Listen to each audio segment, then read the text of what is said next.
Today, something special is happening. We're giving a trial run, a technical run-through of our simultaneous Spanish interpretation of our service.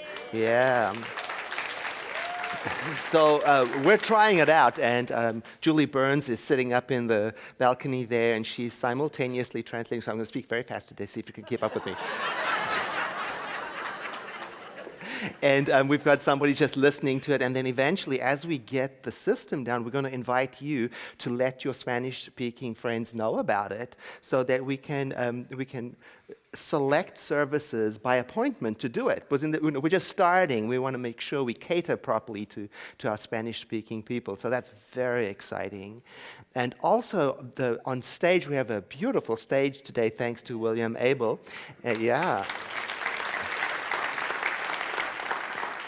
And this is Saraswati, who is an icon of spiritual wisdom in the Hindu tradition, which is quite appropriate to our topic today because we're talking about spiritual guidance. The theme for May is spiritual guidance and personal responsibility. And today our topic is, what is mine to do within this idea of responsibility and spiritual guidance? And it's based on an idea from our movement's vision, which you've heard, called the global vision. And it's a vision that invites us to imagine the world as being guided by spiritual wisdom in such a way that each one of us is called to our own appropriate social action. And the emphasis is on spiritual wisdom. And that means, among other things, it means the wisdom that comes from knowing that we are all connected to one another and to everything, and we are connected through this thing called spirit, which is one united, undivided, single reality. And when I live from that awareness, well, that's when I choose actions that resonate with oneness, connection, camaraderie, compassion. So my question for myself this week is, Edward, is spiritual wisdom the basis of my thinking? I hope so, right? I mean, do I refer to oneness and connection and compassion and camaraderie when I'm deciding what's mine to do? In the 60s, Willis Kinnear and Ernest Holmes co-wrote a lovely little easy-to-read book called A New Design for Living, and I remember these words from it. In our desire to start to succeed in a different way than we have in the past, we create a new balance in our pattern of thinking and establish a balance that is more favorable toward good. I remember this because it seems to me today more than ever, I am sensitive more than ever to the direction in which the balance of thought is tipping in our culture. Our nation is approaching election time. And I notice, it seems to me that we are having difficulty in discussing important issues. On Facebook, somebody, for their status update, asked a question. Very simply, it says, so, ... I'm curious, ... Who do you think will win the election? And instead of answering the question, the comments below ruptured into a battle of harsh words about whose candidate is the biggest liar. You see, my expectation was when I read the status, I could learn something here. I could learn, sensible people discussing, I've noticed this and that issue. No. What I encountered was pretty much the lowest level of name calling I could imagine. I wouldn't even say high school. High school is too mature. And I thought back to these words and thought, I would restate them even more strongly for myself right now. In our desire to start to succeed in a different way than we have in the past, we might want to seriously consider some new patterns of thinking and start tipping the balance in favor of the way we want to create our world. Because it is we who are creating society. Society wasn't created evil. So is spiritual wisdom the basis of my thinking? In which directions are the patterns of my own thinking tilting? Do I refer to oneness, collaboration, compassion, camaraderie when I decide what is mine to do in this society, what is mine to say in this society? I belong to a professional organization, and we discuss certain things in this organization. We have a discussion board to do it on the internet, and we have similar challenges as this Facebook issue. When a challenging topic is presented, oftentimes the discussion deteriorates into an atmosphere of contention. It's shocking. I would say sometimes it is near impossible for us to talk about important issues, because emotions start to drive the conversation, and then the focus shifts onto hurt feelings, not debate. And then anger separates and divides us into camps. Oh, I remember when Rabbi George Gittelman came to visit us and we co-taught the class on the spiritual perspective on anger. He said something so powerful. He taught us that the voice of anger can rarely be trusted to be accurate. In fact, he said never. I'm with him. No, when we're busy being angry at each other, not much to trust.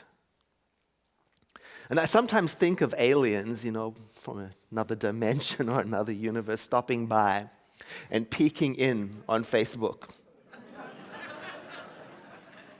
Or peeking in on our political process. Or peeking in on my professional bulletin board. Now, what will they learn about who we are from observing the direction and the balance in which our thinking is tipping as a culture, as a species, as a nation? And very importantly, and what is my part in it? Because that's the cornerstone of metaphysics. What is my part in it? Do I, when I'm getting involved in all this, do I refer to oneness, connection, camaraderie, collaboration, kindness? Do I refer to that when I'm deciding how to engage and be part of it, because I am contributing to the way things are by the balance in my own personal pattern of thinking? And here at Center for Spiritual Living, we are taught that's the good news. Because we can begin contributing with new energy at any moment we want to, and begin to tip the balance in a new direction, especially when I am making sure that I'm thinking from spiritual wisdom, asking myself the question, what is the basis of my thinking? Is it that I'm connected to everyone and to everything? Is it that we're connected by one undivided single reality principle? And we're taught to not give up on that perspective, not give up on that basis, to stay close to it. The President of the United States of America issued a video in which he urges us to consider how very important it is for every single one of us to vote. And he said on that video that if every single one of us voted, we couldn't but help we couldn't help but see a shift in things in our nation. And then the comment section on the video ruptured, revealing a pattern of thinking that was tilting in a direction. Now, I was glad to see that there were many, many young people commenting there, but I was also sad to see what they were saying. Many of them were expressing, what's the point? My vote doesn't count anyway. And I thought to myself, whether they are correct or not, or whether they are accurate or not, even more important than a lack of voting is a lack of caring, giving up, because that adds something to the group mind. If we tip the balance in the direction of not caring, we've got a real problem. Giving up hope in the face of tyranny or injustice or corruption or betrayal or whatever it is that we perceive is up is how we help that to be successful. That's how we tip the balance in its favor. And here we are taught not to give up. No matter how strong the evidence is against our desired good, we are taught to get an idea of the good we desire. We call that a vision, and it's even better than hope.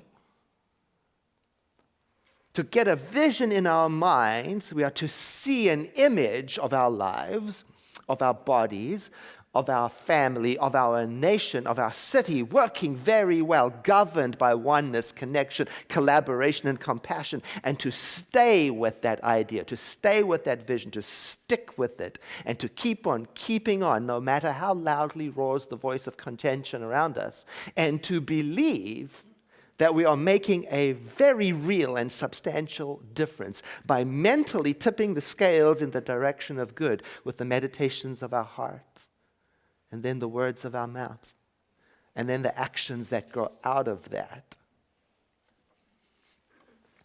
I like the words on there, more favorable. Those two, more favorable. Because they speak to moderation, which is very important for me, because I have to remember to not get too rigid with this life, especially now. Yes, to aim for excellence, but forget about perfection. Because maybe things aren't going to be perfect right away, not to give up. Let me aim at least for improvement in the balance of things and to trust that. Because I have to avoid all or nothing thinking. And then at the end of every day, I can take my quiet time and check, how did I do today? I can examine my behavior. Do I need to make any adjustments in the patterns of my thinking, in the patterns of my speaking? Because maybe you and I won't be able to master perfection all in one day. But I'm not giving up. I'm going to just start again fresh tomorrow. That's how I keep on shifting the balance till eventually I see movement. I'm going to start in a new direction every morning, no matter where the previous day's journey brought me to.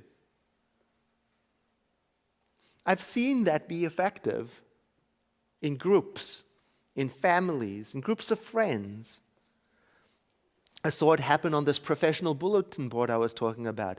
A small group of people on the board, steadfastly, resolutely centering their contribution on oneness, collaboration, camaraderie, and compassion by being polite and on point and neutral.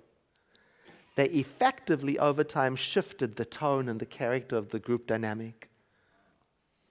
I've seen it. And it's inspiring to me. So, as a result, I don't write snarky comments on social media. I am not rude to telemarketers. That's a lie. Oh, I've got a lot of work to do in that area. Oh my goodness, have you noticed an increase in sales calls on cell phones? Oh, it tweaks me. Oh my gosh, just the other day I was so rude to a man on the phone. Ooh. And I hung up the phone and thought to myself, was my response based in spiritual wisdom? Phew. Was I speaking from the wisdom that comes from knowing that we are all connected one to the other through a wisdom, a spirit that is undivided, a single reality? And if so, why did I bite his head off? Oh. See, an important part of our teaching is also that what comes out of my mouth started in my awareness as a thought, and we are learning to take responsibility for that interaction. Does this mean that we will have no opinion? No. It means I will find a way to express it kindly. And does it mean that I will avoid talking about difficult issues? No, try that. You can't avoid that. Instead, it means that when I do address difficult topics and opposing ideas, I will do my best to address them without spite and meanness, no matter what the other person's preferred mode of communication is. Whew. We can still have passionate, engaged, and interesting conversations. It's possible. You'll find your own way to it. I'll find my own way. Here are some points that guide me. First of all, ask questions courageously and kindly. Ask questions to find out what's going on, because listening to other people without rushing into expressing my own opinion, oh, what an amazing practice. To learn what's important and alive for them. And then questions prompt people to reveal themselves more. It's wonderful. I had a conversation with a man. I was waiting on a train station in another country. We were waiting for the train. And we talked, and I imagined that the conversation went very well and that we were of the same opinion. I felt very good, and at the close of it, I thought to myself, that was wonderful. And then he shared with me that he disagreed with my point of view entirely. And I had no idea. Because he had been listening so attentively that I mistook the listening for agreement. And he was asking, prompting questions and clarifying questions. And I realized that when he told me he didn't agree, I had no charge on his disagreement, because he had no animosity toward me. He just disagreed. And because I had spoken so extensively, I hadn't learned what his point of view was, really. I hadn't asked him a single question. What a thing to learn. The other thing that guides me is to take responsibility for the emotional impact I have on others. Whew. I have a friend, and she tells me that when she has arguments with her husband, she always remembers exactly how she feels after the argument, but she can never remember what he said.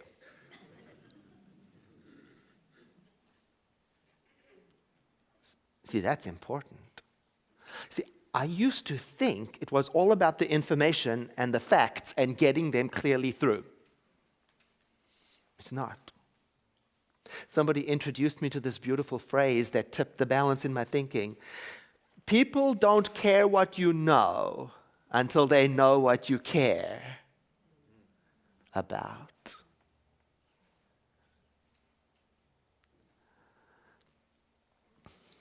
I have a professional friend, and his company was coming to pieces at the seams. And so he kicked into action. He was starting to fix it all. So he focused on organizing. He focused on training. He focused on skills. He focused on efficiency and team building to make things better, but they just got worse and worse and worse. And then I introduced him to the phrase that tipped the balance in my thinking. People don't care what you know until they know that you care. And he shifted. And he started asking his employees how they were. He started inquiring about their family. He asked them what they thought about his ideas, and it saved his company. I learned from that. I learned that it doesn't matter how correct I am about my issue if I don't care about the people who disagree with me. I'm not going to get anywhere because they will remember my snarkiness and not the content of my correctness.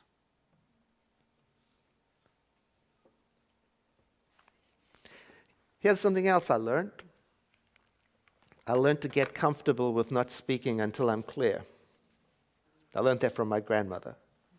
She told me sometimes it's better to say nothing until you can say it beautifully. I thought that was a sure way to avoid conflict of any kind. Just wait. But the truth is, even when I learn to say something beautifully, it can stir things up. And so I've got to get comfortable with waiting in the discomfort. I have a pond at home, and when the weather warms up, the water evaporates, and from time to time I have to put new, clean, fresh water. I pour it in like truth. And it makes everything worse. It stirs up everything at the bottom of the pond, and it's going to take a while before it's beautiful again. It takes time.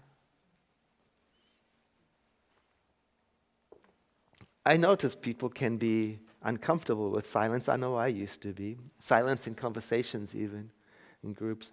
And yet I'm learning now that silence is particularly useful when I'm trying to integrate what's going on and what I think. Right? Silence is particularly helpful when the lying voice of anger wants to express itself. Wait. And I believe that since I started practicing meditation, it's helped me become more comfortable sitting, waiting. I don't have to respond until I find my true, authentic voice. I'm working on that. I was having a conversation with a young lady who was having a relationship breakup, and she said to me, "My mind is racing, and I'm so confused. I feel lost." She said, "Edward, what should I do?" And I said to her, "Right now, nothing. Absolutely nothing. Sit still and trust that stillness." And that's good advice for me. Trust the stillness. Not because it will lead me safely to inaction away from the world, no. But because in the stillness is where I can consult with spiritual wisdom. The wisdom that will prompt me to do what is mine to do. Because in the silence, I can contemplate the question, am I basing my thoughts, am I basing my actions, my life on oneness, collaboration, connection, camaraderie, kindness, love?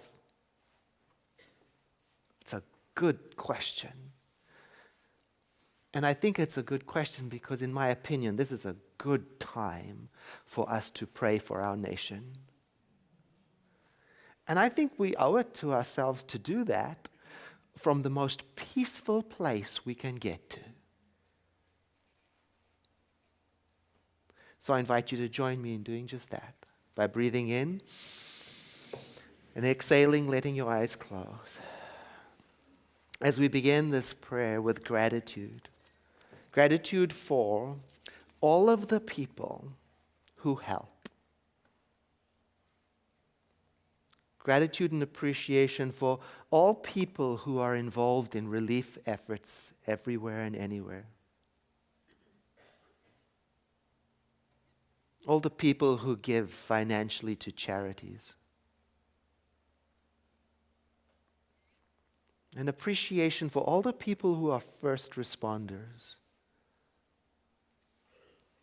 and all volunteers and all the organizations which help people thrive. And we give thanks for all of the teachers who develop our children's minds, and for all of the nurses and the doctors and all medical staff, and for all the mothers of all the nations who birth all of our children.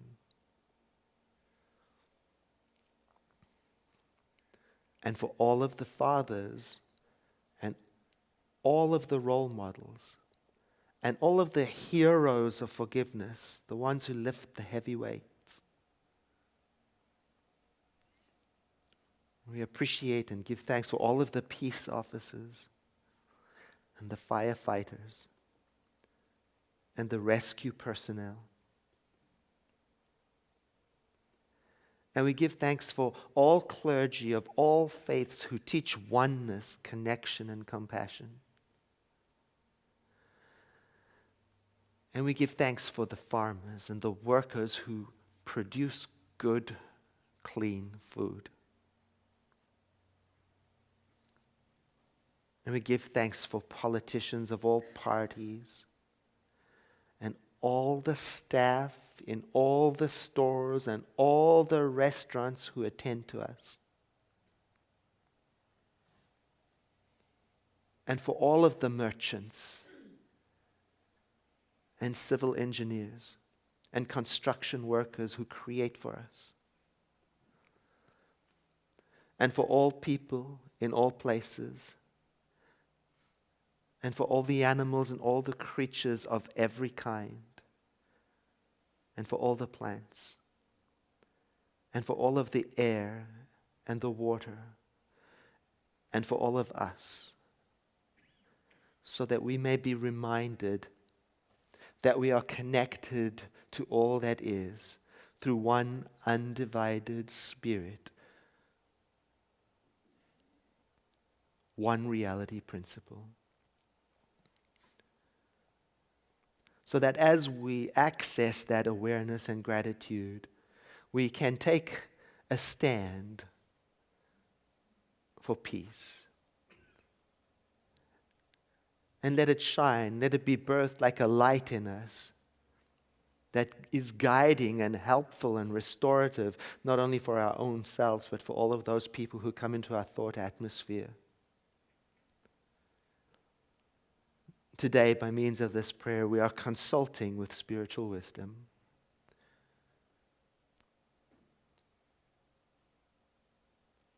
We do so to honor and celebrate this one power, this one spiritual reality, and our relationship to it, and to reconfirm our faith in the creative power of our prayer through the use of our mind. Humbly, gratefully, we let it be. And together we say, and so it is. I invite you to breathe in and to sigh.